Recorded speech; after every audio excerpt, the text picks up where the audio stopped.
Assalamualaikum warahmatullahi wabarakatuh. Kembali lagi dengan saya Syifa Ida Zaronisa dari jurusan Bahasa dan Sastra Arab semester 4. Pada kesempatan kali ini, video ini dibuat untuk memenuhi tugas ujian tengah semester pada mata kuliah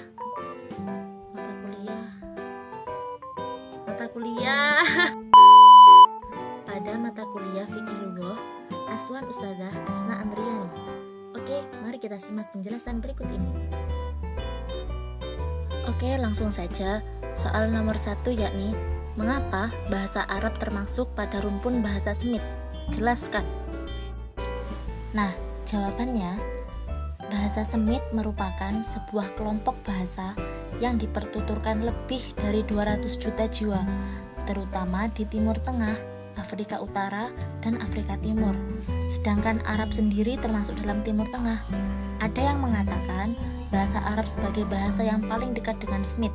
Bahasa ini punya posisi yang lebih dibandingkan dengan bahasa-bahasa yang lain dari rumpun bahasa Semit. Hanya bahasa Arab lah yang mampu bertahan ribuan tahun dan penuturnya semakin berkembang sampai sekarang. Soal nomor 2, yakni sebutkan karakteristik bahasa Arab. Bahasa Arab mempunyai dua karakteristik. Yang pertama, karakteristik universal dan karakteristik unik. Karakteristik universal yakni kesamaan nilai antara bahasa Arab dengan yang lainnya, sedang karakteristik unik memiliki ciri khas yang membedakan. Karakteristik universal dari bahasa Arab yakni bahasa Arab mempunyai gaya bahasa yang beragam, yakni ragam sosial, ragam geografis, dan ragam idiolek. Bahasa Arab dapat diekspresikan secara lisan dan tulisan. Nomor 3, buatlah tabel rumpun bahasa Semit dan daerah penuturnya. Bahasa Semit meliputi bahasa Amhar, Arab, Chaha, Harari, Ibrani, Inori, Malta, Neo-Aram, Neo-Mandaik, Silt'e, Sodo, Arab Selatan, Suryani, Tigre, dan Tigrinya. Dan yang paling banyak dipertuturkan ialah bahasa Arab sebanyak 206 juta jiwa, bahasa Amhar sebanyak 27 juta jiwa, Ibrani 7 juta jiwa, dan Tigrinya 6,8 juta jiwa. Sedang para penuturnya yang ada pada Timur Tengah. Soal yang keempat yaitu, bagaimana pendapatmu tentang diglosia dalam bahasa Arab? Diglosia sendiri adalah situasi bahasa di mana terdapat pembagian fungsional atas varian bahasa yang ada di masyarakat. Maksudnya, ada perbedaan antara formal atau non-formal. Contoh dalam bahasa Indonesia yakni adanya bahasa tulis dan bahasa lisan. Nah, kalau bahasa Arab bagaimana? Di Arab itu yang formal dinamakan bahasa Fushah dan yang non-formal dikatakan bahasa Amiyah. Soal yang terakhir yakni, sebutkan macam-macam kamus dalam bahasa Arab dan sebutkan karakteristiknya. Yang pertama ada kamus bahasa atau lugawi, yaitu kamus yang secara khusus membahas lafal atau kata-kata dari sebuah bahasa dan dilengkapi dengan pemakaian kata-kata tersebut. Contohnya kayak kamus Al-Munjid itu, terus kamus Mukhtasar Asyihah, seperti itu.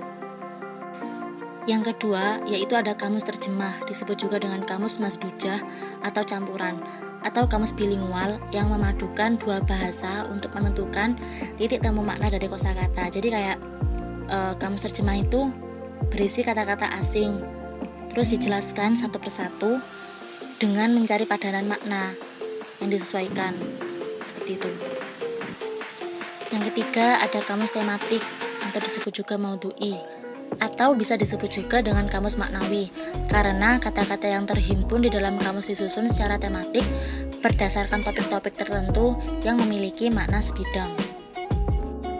Yang keempat ada kamus derivatif atau bisa dibilang kamus istiqoqi, disebut juga dengan istilah kamus etimologis, yaitu sebuah kamus yang membahas asal-usul sebuah kata, sehingga kamus derivatif atau etimologis berfungsi untuk menginformasikan asal-usul kata, asal-usul lafal atau kosakata. Oh iya benar.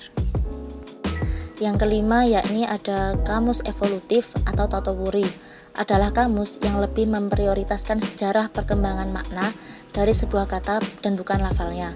Kamus evolutif memberikan informasi kayak tentang perluasan makna, perubahannya, sebab-sebabnya, dan sebagainya.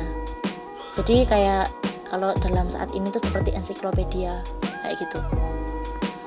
Yang keenam yaitu ada kamus spesialis atau takhususi, yaitu kamus yang hanya menghimpun kata-kata yang ada dalam satu bidang atau disiplin ilmu tertentu. Ada kamus kedokteran, kamus pertanian, kamus musik, dan lain-lain. Contoh kamus spesialis yaitu kamus At-Tadhkirah yang ditulis oleh Daud Al-Antaki Ad-Dorir. Kamus ini membahas tentang tumbuhan dan serangga. Yang ketujuh yakni ada kamus informatif atau bisa dibilang kamus dairah atau maklamah, yaitu kamus yang mencakup segala hal termasuk sejarah pengguna bahasa, tokoh-tokohnya, dan lain-lain. Yang kedelapan yaitu ada kamus visual, artinya kamus yang menjelaskan makna kata, lebih menonjolkan gambarnya dari kata yang dimaksud daripada sebuah istilah yang definitif. Sebuah gambar memang terbilang efektif dalam menjelaskan, dan penggunaan lambang-lambang dalam sebuah kamus termasuk hasil inovasi baru di bidang leksikologi. Yang kesembilan yaitu ada kamus buku Mu'jam Alkitab, yaitu kamus yang khusus dibuat untuk memahami makna dari kosakata yang termuat dalam sebuah buku. Yang ke-10 yakni ada kamus digital, yaitu perangkat lunak komputer atau software yang memuat program terjemah atau kamus bahasa yang bisa dijalankan melalui media elektronik seperti komputer, handphone, dan perangkat lainnya. Contohnya yaitu ada Al-Mawrid Al-Quwarib yang memuat Arab Inggris, Inggris Arab. Yang terakhir yaitu ada kamus online, yaitu kamus yang bisa diakses melalui internet. Salah satu kamus online yang populer adalah Google Translate yang menyediakan jasa penerjemahan lebih dari 20 bahasa asing termasuk bahasa Arab. Terima kasih teman-teman yang udah mampir ke video aku dan mendaratkan jempolnya dan komen, dan jangan lupa di subscribe ya. See you. Wassalamualaikum warahmatullahi wabarakatuh.